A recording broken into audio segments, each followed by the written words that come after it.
Hi guys, అందరికీ నమస్తే. అందరికీ హర్ హర్ మహాదేవ్. వీడియో చూసే ముందు కింద కామెంట్ సెక్షన్ లోకి వెళ్ళి హర్ హర్ మహాదేవ్ అని టైప్ చేసి వీడియో అయితే చూడండి. ఈ వీడియో లాస్ట్ వీడియోకి కంటిన్యూషన్ అన్నమాట. లాస్ట్ వీడియో మీరు చూసి ఉండకపోతే కింద డిస్క్రిప్షన్ లింక్ వదిలేస్తాను, అక్కడికి వెళ్ళి మీరు చూసేయండి. కేదార్నాథ్ వీడియో. ఆ వీడియో అయిపోయిన తర్వాత ఈ వీడియోకి అయితే రండి. మేము ట్రిప్ లో ఏమేమి చేసామో ఎక్స్ప్లెయిన్ చేస్తున్నాను.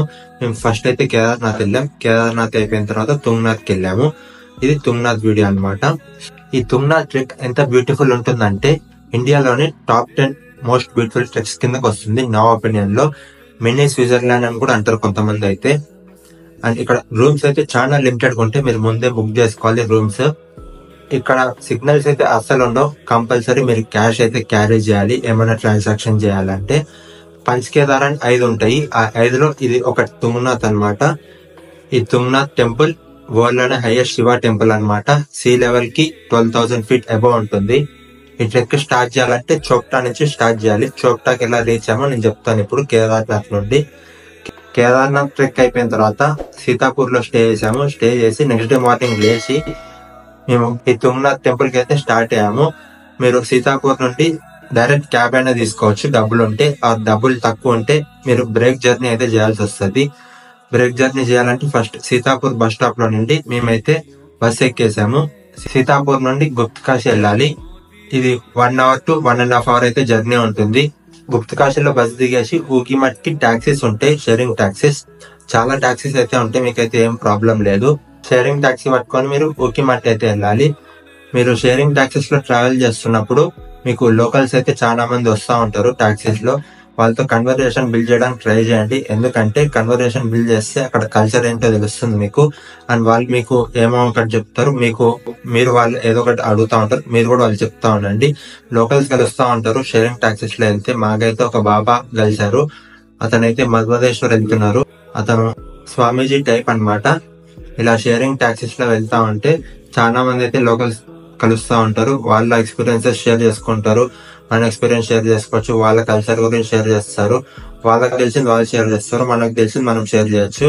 అలా జర్నీ అయితే బోర్ కొట్టకుండా అయితే వెళ్ళిపోతా ఉంటది. నెక్స్ట్ ఊకిమట్ వచ్చేసిన తర్వాత ఊకిమట్ లో అయితే దిగిపోయాము. ఊకిమట్ లో దిగిపోయిన తర్వాత ఊకిమట్ నుంచి చోప్టాకి రెగ్యులర్ గా టాక్సీస్ అయితే అవైలబుల్ గా ఉంటాయి. అక్కడ జర్నీ మీకు 1 నుంచి 2 అవర్స్ అయితే పడుతుంది ఊకిమట్ నుంచి చోప్టాకి. చోప్టాకి వెళ్ళిపోయిన తర్వాత చోప్టా అనేది చాలా చిన్న విలేజ్ లాగా ఉంటుంది. మీరు టెన్స్ బుక్ చేసుకుంటే విలేజ్ కి బయట ఉంటాయి టెన్స్ అనేది. సో మీకు రూమ్స్ కావాలంటే చాలా చిన్న విలేజ్ కాబట్టి చాలా తక్కువ అయితే రూమ్స్ ఉంటాయి. మీరు ముందే బుక్ చేసుకోండి, లేకపోతే మీకు చాలా ఇబ్బంది అయితే పడతారు. మేము కరెక్ట్ గా టాక్సీ దిగిన తర్వాత వెంటనే ఒక పర్సన్ అయితే రూమ్ చెక్అౌట్ చేస్తా ఉండే. ఆ రూమ్ అయితే మేము చెక్ ఇన్ అయిపోయాము. ఒకవేళ మీరు రూమ్ దొరకకపోతే చాలా ఇబ్బంది అయితే ఫేస్ చేస్తారు. మాకు కొంతమంది కలిసారు, వాళ్ళు ఢిల్లీ నుంచి వచ్చారు. వాళ్ళకి రూమ్స్ దొరక్క బిఫోర్ నైట్ రోడ్ మీద అయితే పడుకున్నారు. రోడ్ మీద ఇన్ ద సెన్స్ వాళ్ళు ఒక పక్కన షాప్ ఉంటే ఆ షాప్ లో వెళ్ళి పడుకున్నారు. షాప్ ఆయన పిలిస్తే నైట్ అయితే టెంపరేచర్ చాలా డ్రాప్ అవుతుంది, -డిగ్రీస్ లోకి అయితే వెళ్తుంది. సో చాలా ఇబ్బంది అయితే పడతారు. అతను మైనస్ టెంపరేచర్ లో కూడా షాప్ లోకి వెళ్ళి థిక్ జాకెట్స్ వేసుకొని అయితే పడుకున్నారు. అలా ఇబ్బంది అయితే పడాల్సి వస్తుంది. మాకైతే వాళ్ళు చెప్పారు ఢిల్లీ నుంచి వచ్చాము, ఇలా నైట్ రూమ్స్ దొరకలేదు, ఇక్కడే పడుకున్నాం. షాప్ ఆయన పిలిస్తే వాళ్ళ షాప్ లో పడుకున్నాము. సో ఫుల్ చలి ఉండే అని చెప్పారు. సో ముందే రూమ్స్ అయితే బుక్ చేసుకోండి. మా లక్ ఏంటంటే వెంటనే మేము వెళ్ళిన తర్వాత చెక్అౌట్ చేశారు, మేము చెక్ ఇన్ అయిపోయాము. ఇక్కడ చోప్టాలో పవర్ కట్ ఇష్యూస్ ఉంటాయి, పవర్ అయితే కట్ అయిపోతా ఉంటది. మాకు పక్కనే ఆర్చ్ ఉంటుంది, ఆర్చ్ నుంచి ట్రెక్ అయితే స్టార్ట్ చేయాలి. ఆర్చ్ పక్కనే మాకు రూమ్ అయితే దొరికింది. కావాలంటే ఆ ఆర్చ్ మీకు ఫొటోస్ ఏమైనా ఉంటే ఇక్కడ డిస్ప్లే మీద వేస్తాం చూడండి. ఆ ఆర్చ్ లో నుంచి ఎంటర్ అయిపోగానే ట్రెక్ అయితే స్టార్ట్ అవుతుంది. ట్రెక్ 3 to 3.5 అవర్స్ అయితే పడుతుంది. మాకైతే 3 to 3.5 అవర్స్ పట్టింది. ట్రెక్ చేస్తున్నప్పుడు చాలా మందికి అయితే మేము అడిగాము, వాళ్ళకైతే కొంతమంది 2 అవర్స్ పట్టింది అంటున్నారు, కొంతమంది 3 అవర్స్ అంటున్నారు, కొంతమంది 4 అవర్స్ అంటున్నారు, కొంతమంది 5 అవర్స్ అయింది అంటున్నారు. సో అప్రాక్సిమేట్ గా మాకైతే 3 to 3.5 అవర్స్ పట్టింది. పైకి వెళ్ళిన తర్వాత తుంగనాథ్ టెంపుల్ దర్శనం చేసుకున్నాము. దర్శనం అయితే చాలా తొందరగా అయిపోయింది. ఈ ట్రెక్ వచ్చేసి టోటల్ గా 5 కిలోమీటర్స్ అయితే ఉంటుంది. 5 కిలోమీటర్స్ ఇంక్లైన్ ఉంటుంది. ఈ తుంగనాథ్ ట్రెక్ లో ట్రెక్ స్టార్ట్ చేసిన తర్వాత షాప్స్ ఉంటాయా అంటే ఎక్కడో ఒక షాప్ ఉంటుంది, ఒకటో రెండో ఉంటాయి. మధ్యలో షాప్స్ అయితే ఏమి ఉండవు. అక్కడక్కడ కొద్దిగా డ్రింక్స్ అయితే అమ్ముతా ఉంటారు లోకల్స్, ఆ డ్రింక్స్ అయితే తాగొచ్చు. షాప్స్ అయితే మీకు ఎక్కడ దొరకవు, మధ్యలో ఒకటో రెండో షాప్స్ ఉంటాయి అంతే. దాని తర్వాత షాప్స్ అయితే ఏమి ఉండవు.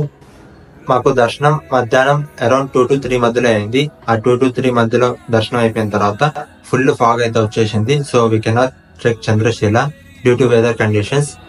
లేకపోతే చంద్రశీల నుంచి వ్యూ అయితే చాలా బాగుంటుంది. తుంగనాథ్ టెంపుల్ దగ్గర నుంచి చంద్రశీలకి ఇంకా 1 కిలోమీటర్ అయితే ట్రెక్ ఉంటుంది. ఒకవేళ మీకు వెళ్ళినప్పుడు అయితే వెదర్ బాగుంటే చంద్రశీల ట్రెక్ చేయండి.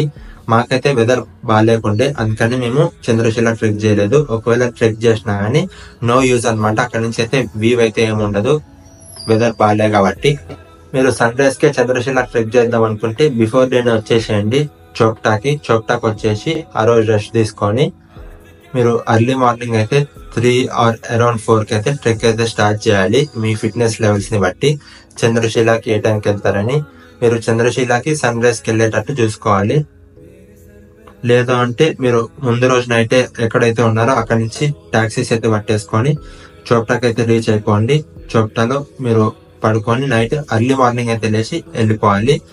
లేదు మాకు మేము బిఫోర్ డే లేట్ గా వచ్చామంటే ఆ డే మొత్తం రెస్ట్ తీసుకొని next day morning early morning trek అయితే స్టార్ట్ చేయండి. చంద్రశీలకి అయితే మీరు రీచ్ అయిపోతారు. సన్ రైజ్ అయితే చూసుకోవచ్చు. మీరు దర్శనం అయిపోయిన తర్వాత కొద్దిసేపు టైం స్పెండ్ చేసి మేము మళ్ళీ కిందకైతే ట్రెక్ స్టార్ట్ చేసాము. మాకైతే కిందకి వచ్చేటప్పుడు అయితే 2 hours పట్టింది, వెళ్ళేటప్పుడు అయితే 3 hours పట్టింది అప్రాక్సిమేట్ గా. మేము కింద ట్రెక్ చేసేటప్పుడు last half an hour trek అయితే మాకు డే లైట్ అయితే వెళ్ళిపోయింది, సన్సెట్ కూడా అయిపోయింది. సో మాకు లైట్స్ అయితే ఏం లేవు, ఫుల్ డార్క్ ఉండే. కొంతమంది అయితే ఫ్లాష్ లైట్స్ వేసుకొని ట్రెక్ చేశారు కిందకి. ఫుల్ డార్క్ ఉండే కాబట్టి ముందర ఏం కనపడట్లేదు. సో మీరైతే చూసుకోండి, డే లైట్ అయిపోయే లోపు అయితే మీరు కిందకైతే ట్రెక్ చేసేయండి. లేకపోతే ఫుల్ డార్క్ అయితే ఉంటుంది, మీకైతే ఏం కనపడదు. మీరు కిందకి ట్రెక్ చేసేటప్పుడు డే లైట్ వెళ్ళిపోయిన తర్వాత మీ దగ్గర ఏదైనా లైట్ ఉండాలి, లేకపోతే మీరు డే లైట్ లోనే కిందకైతే ట్రెక్ చేసేయాలి. చూసుకోండి. కిందకి ట్రెక్ చేసిన తర్వాత అక్కడనే హోటల్స్ ఉంటాయి ట్రెక్ స్టార్టింగ్ పాయింట్ దగ్గర. అక్కడ హోటల్స్ లో మీరు ఏమైనా కావాలంటే తినచ్చు. అండ్ ట్రాన్సాక్షన్స్ అయితే ఆఫ్లైన్ లోనే చేయండి. ఆన్లైన్ లో చేస్తే మీరైతే ట్రాన్సాక్షన్ ప్రాసెసింగ్ ట్రాన్సాక్షన్ ఫెయిల్ పడుతుంది. సిగ్నల్స్ అయితే అసలే ఉండవు చోప్టాలో, ఇదైతే చూసుకోండి. మేము చోప్టా నుండి మళ్ళీ బద్రీనాథ్కి వెళ్ళాము. బద్రీనాథ్ వీడియో ఇంకొక సపరేట్ వీడియో చేస్తాను. ఈ వీడియో ఆల్రెడీ లెంత్ ఎక్కువ అయిపోయింది. అండ్ ఈ వీడియోకి ఇంతే గైస్. మీకు ఏమైనా డౌట్స్ ఉంటే కింద కామెంట్ సెక్షన్ లో కామెంట్ చేయండి.